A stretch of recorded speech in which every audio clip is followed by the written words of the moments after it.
భూషయ్య ఎలా అయ్యాడు? భూషయ్య డబ్బులు ఎక్కడ దాచాడు? భూషయ్య ఆరోగ్యం ఎందుకు దెబ్బతినింది? ఇవన్నీ తెలుసుకోవాలంటే నా ఛానల్ని సబ్స్క్రైబ్ చేయండి. నచ్చితే కామెంట్ చేయండి.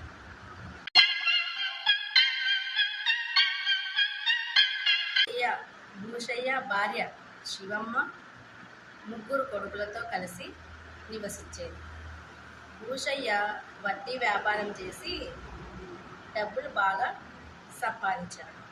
కానీ పిసినారి భూషయ్య ఇంట్లో ధనం పెడితే భార్య పిల్లలు ఖర్చు చేస్తారని ఆలోచించి ఒక నిర్ణయం తీసుకున్నాడు. తన దగ్గర అప్పు తీసుకున్న రైతు పెంచలయ్య వడ్డీ డబ్బులు కట్టలేక ఇబ్బంది పడుతున్నాడు. దాంతో అతని పాత పెంకుటిల్లుని అసలు వడ్డీ కింద స్వాధీనం చేసుకున్నాడు ఈ భూషయ్య.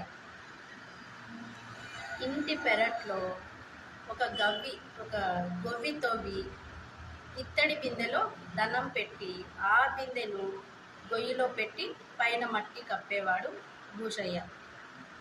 భార్యకి రోజువారీ ఇంటి ఖర్చులకు మాత్రమే సరిపడే ధనం మాత్రం ఇచ్చేవాడు. ఒకసారి పండగ వచ్చిందని శివమ్మ పాయసం చేసింది. అదే సమయానికి ఒక సాధువు ఇంటి ముందుకు వచ్చి, అమ్మ, మేము సాధువులం, ఆకలిగా ఉంది అని అడిగాడు శివమ్మని. శివమ్మ సంతోషంగా ఒక గిన్నెలో పాయసం తెచ్చి సాధువుకి ఇచ్చింది. అయ్యా, మీరు అలా అరుగు మీద కూర్చొని తినండి అని చెప్పింది. అదే సమయానికి ఇంటికి వచ్చిన భూషయ్య భార్య చేసిన పనికి కోపడ్డాడు. ఆ మాటలు విన్న సాధువు, అనవసరంగా ఇంటి ఇల్లాలని తిట్టావు అని అన్నాడు. నీవు సంపాదించిన డబ్బు, కూడబెట్టిన ధనం అంతా దొంగలు దోచుకొని పోతారు అని అన్నాడు. నీవేమైనా దేవుడివా నన్ను శాపించడానికి? ఇలాంటి చాలా చూసాం అని మనసులో అనుకున్నాడు భూషయ్య. మనసులో అనుకున్నాడు భూషయ్య.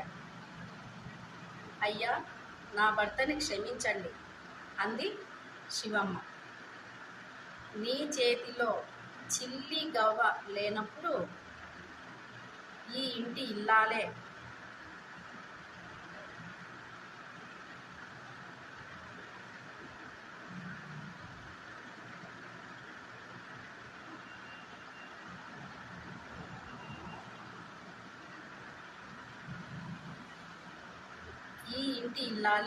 నిన్ను ఆదుకుంటుంది అంటూ వెళ్ళిపోయాడు సాధువు.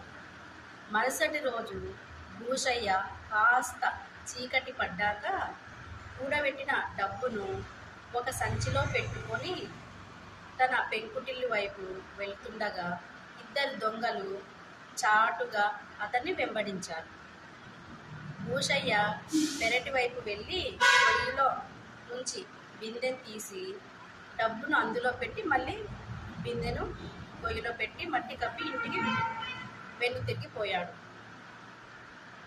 అది గమనించిన ఇద్దరు దొంగలు గోవిని తవ్వి బిందెని తీసుకొని పారిపోయారు.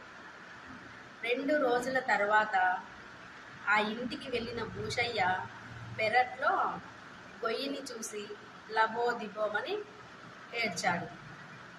ఆ సాధువు చెప్పినట్లు జరిగింది అని కన్నీరు పెట్టుకున్నాడు భూషయ్య.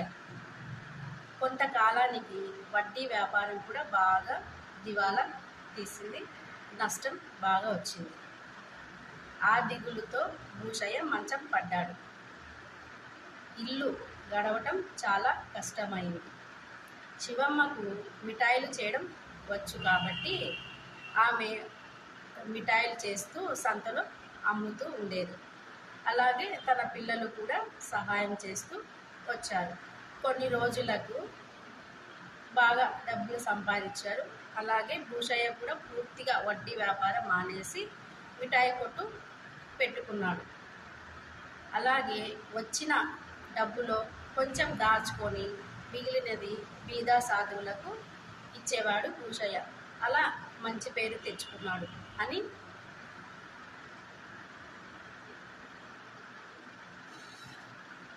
మీకు ఈ కథ నచ్చినట్లయితే లైక్ చేసి, కామెంట్ చేసి, సబ్స్క్రైబ్ చేసుకోండి.